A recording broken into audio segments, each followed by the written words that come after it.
Hey guys, Sally here. Hope you're having an amazing and fascinating day. Thanks for stopping by.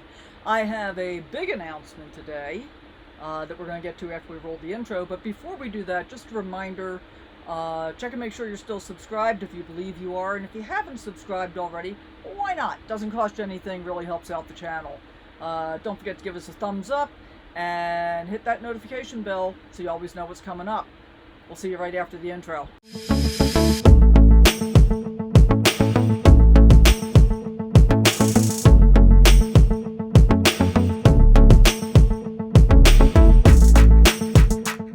Okay, so before I get to my big announcement, I want to talk a little bit about YouTube, just cause. So I'm working really hard to get up to 1,000 subscribers so I reach that point where I can actually monetize. Not that I think I'm going to get rich off of YouTube, but it would be nice to get some payback for the amount of effort that I put in, because it is a lot of work, just in case you didn't know. But what I find really interesting is YouTube will tell you all kinds of things about your watch time and what kind of demographics you have. So I found this one really surprising. First of all, 62% of my audience is male, not female. Thought that was pretty interesting. And secondly, 41% of my audience is between the ages of, wait for it, 25 and 44. I don't know, that's kind of crazy, because I'm sure not in that age bracket. But yeah, it's fun stuff just to be able to check out. My watch time is running pretty consistently, so I'm doing pretty well in that area. But I'm going to share a couple of things about YouTube that you may not know. I never knew until I started doing this myself. So here's the thing. If you start watching a video and you click off relatively early in it, YouTube hates that. So they won't promote the video that you're watching at all. So if you're interested in supporting the channel, one of the things that you can do is just let that video play to the end. And you can hit the settings button and increase the play speed, and that's perfectly fine. That doesn't affect anything, so you can get through it much more quickly. YouTube also really likes to see audience engagement. So, a thumbs up to the video and a comment of any kind is really useful in terms of helping to support the channel. So if you're willing to do that, I super appreciate it. Doesn't cost you anything, and it definitely helps me out. So what's my announcement? If you've watched a recent video, you've seen that I've been having quite a number of issues with my current RV that I call Isaac. It's a 2016 Coachman Prism. And I've had it almost 2 years. It'll be 2 years in a couple of weeks.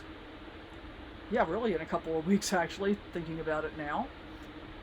When I got it, I had no intention of being full-time. That was in August of 2021.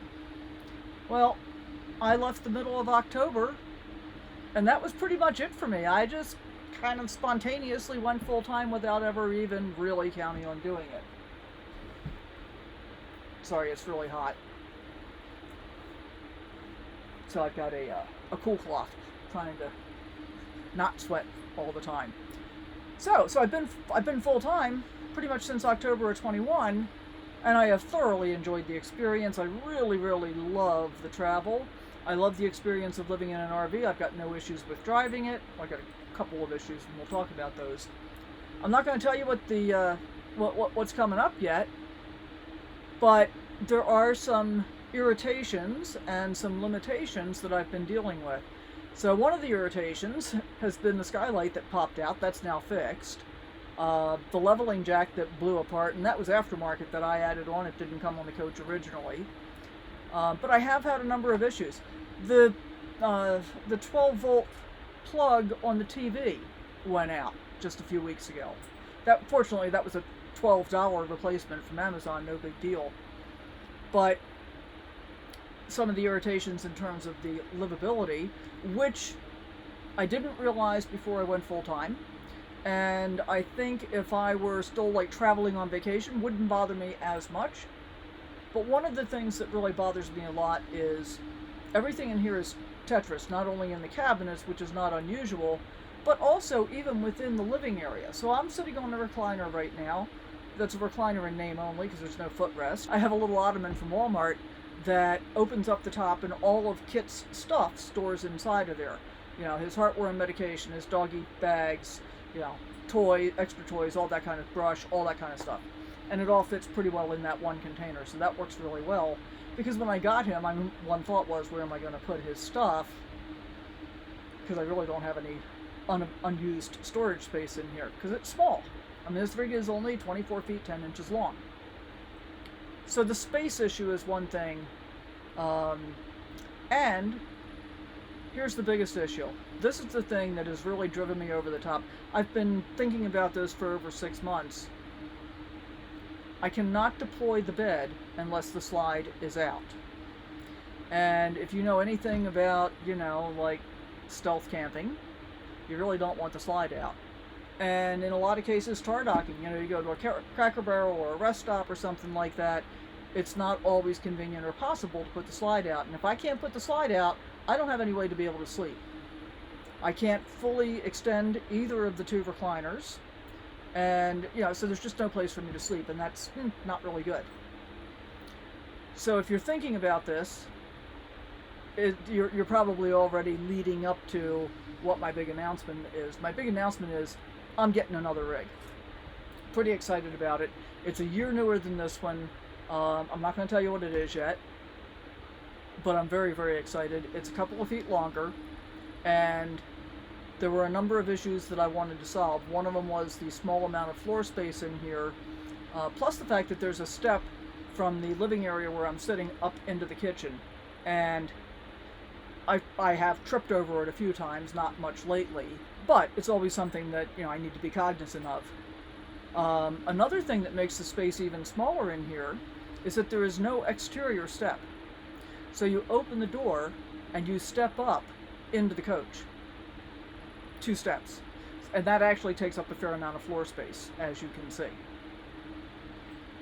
Even with the bed deployed, there's a little bit of an issue in that you have to climb over the arm of the recliner to get out of bed, and then put your foot down on the raised level in the kitchen, because there's really no space to be able to do anything else. Now, is any of that terrible? Nah, it's not terrible, but it is irritating.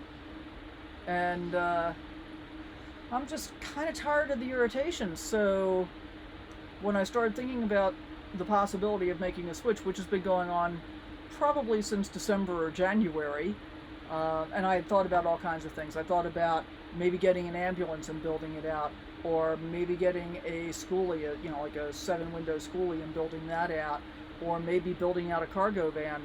And the reality for me was, I finally decided that, because I can't do it myself, when I say building it out, I mean writing a check for somebody else to do it. I was really concerned about how long that would take, and how costs can potentially escalate pretty significantly as you're moving through a project.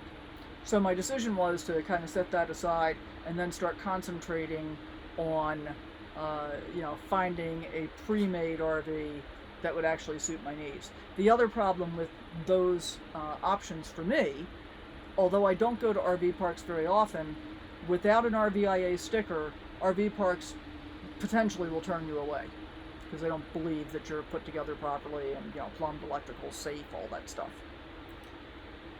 So, I set all those possibilities aside. So what was it that I really wanted?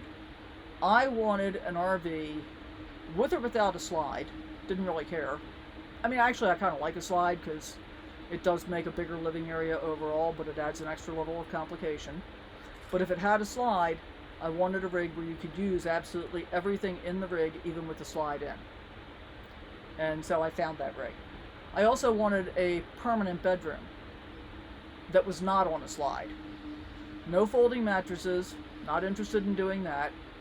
And so I found a permanent bedroom, and I believe, I haven't actually laid down in it yet, but I believe it'll be much easier to get into and out of the bed than this one is. Much less maneuvering to get around. Here's one of the things that really kind of cracks me up. I got out the measuring tape, and the open floor space between this recliner and the cabinet with the fainting couch on the opposite side, 36 inches. On the rig that I'm buying, it's 39.5 with the slide closed. This is 36 with the slide in. So, that's a big difference already. With the slide out, the new rig new to me, it's used. It has 5 feet of floor space. So I'm really looking forward to that. And one of the things that I didn't realize I was missing as much as I am is the ability to be able to do yoga. So when I had my travel trailer, there was enough floor space that I could throw my mat down and do yoga within the rig. This one is so small, floor space wise, that I can't do it. And the step up contributes to that problem. So I'm looking forward to being able to get back into yoga. I've lost a lot of flexibility from not doing that. And as I said, I'm not going to tell you exactly what the rig is. I am going to tell you that I was up in Idaho a few weeks ago visiting a friend who was camp hosting, and she has a rig by the same manufacturer that has essentially the same front end layout as the one that I'm buying. The only difference is from the kitchen back. Her bedroom is a corner bed on the passenger side, and then the bathroom in the corner bath on the driver's side. Whereas mine has a walk-through bedroom with twin beds on either side, and then the bathroom all the way across the back. Kind of interesting that this will be the 3rd rig I've had with a bathroom that spans the entire back. Seems to be my thing. Should be a little bit more storage since it's a bigger rig. I'm gonna have to figure out how to reconfigure everything to make stuff fit, but I gotta tell you, I'm really excited about it. Now here's the next issue. It's 2,000 miles away. So my plan is I'm leaving the next morning from now to start driving, and I'm going to try and pound out about 400 miles a day so I can get there in 5 days and get this over with. And so that means I'm not 100% positive I'm going to be able to get a video out on Sunday this week or not, because that's going to be another long driving day. It may just not happen. And hopefully that'll be okay with everybody, because I will be sharing what this experience has been like as we go along. So once again, I hope you got something out of this. Thanks for watching, and we'll see you on the next one. Hey, thanks for hanging out with me. Hope you enjoyed this video. If you did, I'd appreciate it if you subscribe, hit that thumbs up button, and always remember to sally forth, live your best life, go out and adventure in whatever way works for you.